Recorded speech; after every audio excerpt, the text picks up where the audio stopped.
السلام عليكم ورحمة الله وبركاته. طلاب تانية إعدادي الغاليين، يلا بينا مع بعض نبدأ مسائل انعكاس الضوء من الوحدة الثانية.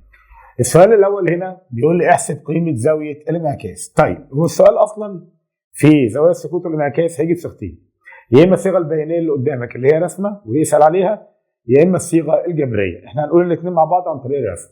الصيغة الجبرية بيقول لي إذا كانت زاوية السقوط بتساوي 50 درجة فإن قيمة زاوية الانعكاس بتساوي كام؟ دي كده الصيغه الجبريه. اما الصيغه البيانيه نجيب لك الرسمه من قدام. طيب تخلي بالك بقى عشان تبقى فاهم مين زاويه السقوط ومين زاويه الانعكاس. زاويه السقوط هي الزاويه المحصوره بين الشعاع الضوئي الساقط والعمود المقام. زاويه الانعكاس هي الزاويه المحصوره بين الشعاع الضوئي المنعكس والعمود المقام. هو عايز قيمه زاويه الانعكاس. هنرجع مع بعض للقانون الاول لانعكاس الضوء. زاويه السقوط بتساوي زاويه الانعكاس، فاذا كانت زاويه السقوط بتساوي 50 درجه فإن زاوية الانعكاس برضه هتساوي 50 درجة.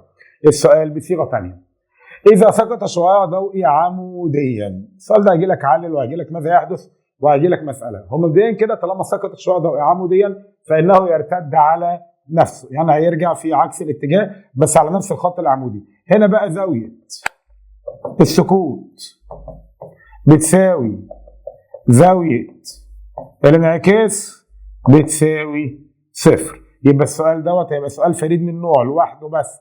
اذا سقط شعاع ضوئي عموديا تقول له فانه يرتد على نفس درجه لك من النتائج. لكن لو عايز قيمه زاويه الانعكاس لازم تجيب له زاويه السقوط لان الاثنين بيساووا بعض. فبما ان الشعاع سقط عموديا فانه يرتد على نفسه يبقى زاويه السقوط بتساوي زاويه الانعكاس بتساوي صفر. السؤال الثالث هجي لك بالصيغه الجبريه ويقول لك اذا كانت الزاويه المحصوره بين الشعاع الضوئي الساقط والشعاع الضوئي المنعكس بتساوي 100 درجه. دي اسمها الزاويه المحصوره بين الشعاعين الساقط والمنعكس. هو عايز قيمه زاويه الانعكاس، يبقى الاول لازم نرسم له العمود المقام من نقطه السقوط. زي ما انت شايف بالمنظر ده ان العمود بيقسم الزاويه لاثنين، فزاويه السقوط هتبقى 50 والانعكاس هتبقى 50. السؤال اللي بعد كده تبع القانون الثاني للانعكاس مش تبع القانون الاول، لان القانون الثاني بيقول ان الشعاع الضوئي الساقط والشعاع الضوئي المنعكس والعمود المقام من نقطه السقوط على سطح عاكس تقع جميعا في مستوى واحد عمودي على السطح العاكس. نمسك بقى في كلمة عمودي. كلمة عمودي معناها ايه؟ معناها ان الزاوية المحصورة بين العمود المقام والسطح العاكس زاوية قائمة، والزاوية القائمة قيمتها دايما 90 درجة. فلو كان جايب لي جزء منها اللي هي الزاوية المحصورة بين الشعاع الساقط والسطح العاكس ب 30 يبقى الزاوية اللي بعدها اسمها الزاوية المتممة، والمتممة هتبقى 90 ناقص 30 هتساوي 60. دي كده زاويه السقوط، وانا عندي في القانون الاول ان زاويه السقوط بتساوي زاويه الانعكاس فهي برضه هتساوي معاها 60. اخر سؤال اللي هو بيجيب لي مرايتين مع بعض او اكتر مش مشكله لان هي الفكره واحده. الصيغه الجبريه هيقول لك اذا كانت زاويه السقوط على المرآة أ بتساوي رقم كذا فإن زاوية الانعكاس على المرآة ب بتساوي كام؟ طبعا يا جماعه الاول ناخد البيانيه ونطلع منها بالجبريه. هو جايب لي هنا الزاويه المحصوره بين الشعاع الضوئي الساقط والسطح العاكس جايبها لي ب 40 يبقى المتممه بتاعتها ب 50، ولان زاويه السقوط بتساوي زاويه الانعكاس يبقى هتساوي 50 يبقى المتممه بتاعتها برضه هتبقى 40. ننزل تحت هنلاقي زاويه قايمه، الزاويه القايمه قيمتها دايما بكام؟ ب 90. هنا بقى تخلي بالك حبه هندسه كده داخلين على العلوم. هتلاقي عندك هنا ضلع وهنا ضلع وهنا ضلع، كان عندي 3 اضلاع يبقى عندي مثلث كامل. مجموع قياسات الزوايا داخله في اي مثلث 180 درجه. 180 ناقص الزاويتين اللي عندي 90 زائد 40 دول مجموعهم 130 يبقى بتساوي 50. في الوقت دوت بقى تبقى زاويه السقوط هي الزاويه المتممه لل 50 اللي هي 40، ولان زاويه السقوط بتساوي زاويه الانعكاس فهتبقى 40 والمتممه هتبقى 50. ده تقريبا اجمالي المسائل البيانيه. السؤال الثاني زي ما انت شايف الموجات اللي قدامك او الحركه الموجيه اللي قدامك اللي فيها 5 طلبات. خلي بالك في الامتحان مش هيطلب ال5 طلبات بس خلي بالك كل طلب من دول بيتبنى عليه طلب ثاني. يعني انت عشان تجيب سرعه الانتشار محتاج التردد ومحتاج الطول الموجي، عشان تجيب الزمن الدوري محتاج التردد او العكس التردد بيجي من الزمن الدوري، ساعه الموجه من الرسم اللي قدامك. يلا مع بعض نفكها كده بالراحه ونشوف الدنيا ماشيه ازاي.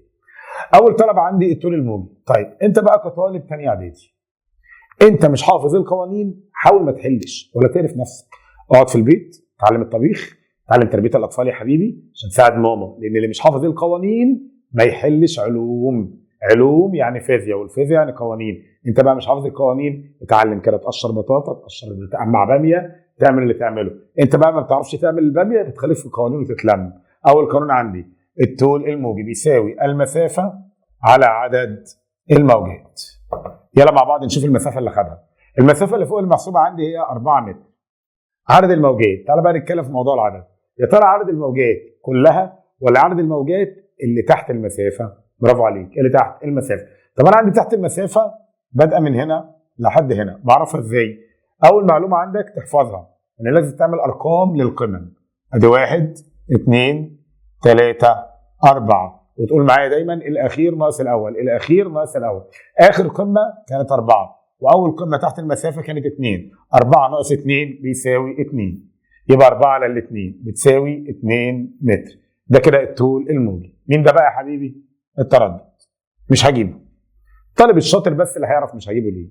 برافو عليك، لان التردد اصلا كان بيساوي العدد على الزمن، وانا عندي عدد كلي بس ما عنديش زمن كلي. العدد الكلي ادي 1، عد معايا، ادي كده 2، ادي 3، ادي 4، عندي 4 موجات كامله. فين بقى الزمن الكلي؟ في نوعين من الحل. اول حل انك تملى ال2 ثانيه دي فيها كلها، فهتبقى 2 و2 و2 و2 و2 و2 و2 و2 وتجمع الاثنينات دي كلها. الحل الثاني والاسهل لك انك تجيب الزمن الدوري، لانك لما تجيب الزمن الدوري هتقدر تجيب التردد. الزمن الدوري هو زمن موجه كامله، زمن موجه كامله. انا عندي هنا 2 ثانيه، ال2 ثانيه دي بتاعت موجه كامله؟ لا، دي بتاعت نص موجه. يبقى نضرب الاثنين في 2 بتساوي 4 ثواني. كده اقدر اجيب التردد. ليه؟ لان التردد بيساوي 1 على الزمن الدوري، يعني 1 على الأربعة يعني 25 من 100 هرتز.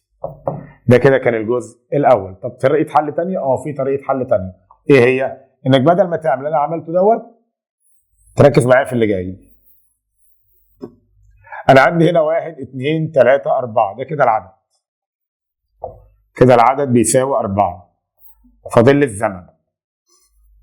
الزمن مكتوب لي هنا 2 ثانيه. الشرط بقى السيف تعمل ايه؟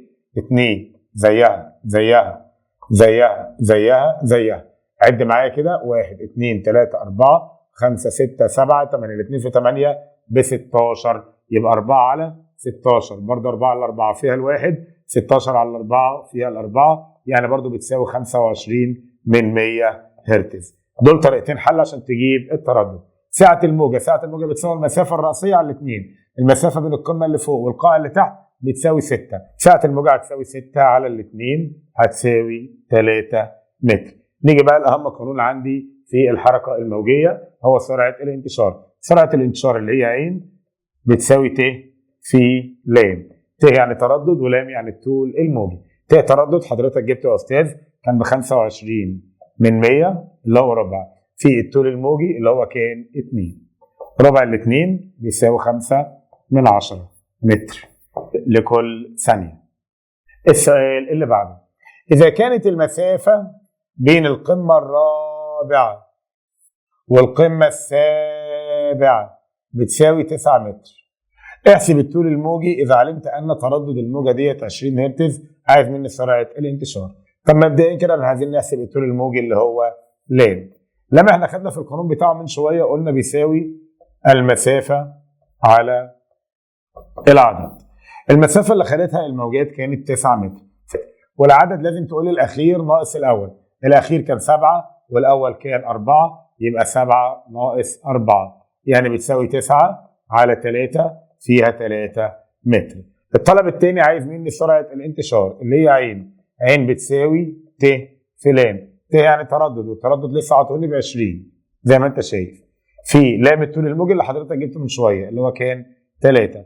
20 في 3 بتساوي 60 متر لكل ثانية. السؤال اللي بعده، جسم يصنع 30 اهتزازة. كده جايب لي العدد بتاع الاهتزازات خلال نصف دقيقة. طبعا أنا في مسائل الفيزياء مش بشتغل بالدقيقة، أنا عندي الزمن لازم يكون بالثانية، يبقى النص ده لازم ينضرب في 60 عشان يبقى 30 ثانية. ده كده الزمن المستغرق. هل يتساوى الزمن الدوري مع التردد؟ خلاص تعال نشوف مع بعض. الزمن الدوري كان بيساوي ايه؟ كان بيساوي الزمن بالثانيه على عدد الاهتزازات الكامله. الزمن بالثانيه ب 30 وعدد الاهتزازات برضو كان 30، يبقى بيساوي 1 ثانيه. التردد بيساوي 1 على الزمن الدوري، يعني 1 على 1 بيساوي 1 هرتز. إذا الزمن الدوري طلع ب1 والتردد طلع ب1، إذا يتساوى الزمن الدوري مع التردد. طلاب تاني إعدادي الغاليين، ختام إن شاء الله مع مسائل الوحدة الأولى والثانية، واستنوا الجزء اللي باقي من مسائل انكسار الضوء على منصة الأصدقاء والواحة التعليمية. أشوفكم على خير والسلام عليكم.